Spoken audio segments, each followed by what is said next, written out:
Bagatelle a emprunté 67 millions d'euros et a mobilisé ses équipes dans ce projet d'envergure. L'armée s'est retirée sans prévenir et sans assumer. C'est un exercice inhabituel, un appel au secours pour alerter sur un danger imminent qui menace l'hôpital de la Fondation Bagatelle. L'État se désengage financièrement. Le projet de fusion avec l'hôpital des armées Robert Picqué ne sera pas mené à terme. On est aussi inquiet de savoir si la structure restera ouverte, si on va pouvoir maintenir notre offre de soins dans les mêmes conditions pour les patients, c'est-à-dire zéro à charge, le même fonctionnement que le service public. L'idée en 2016 était de combiner les forces de l'hôpital militaire et de la clinique privée.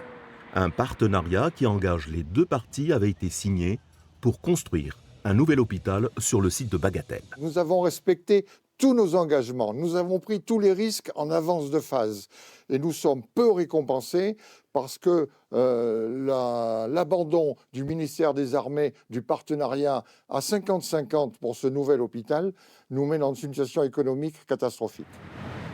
Le ministère des Armées, lui, préfère parler de réorientation budgétaire et d'insister sur le maintien d'une nouvelle offre dédiée uniquement au personnel militaire au sein de l'hôpital Robert Picqué.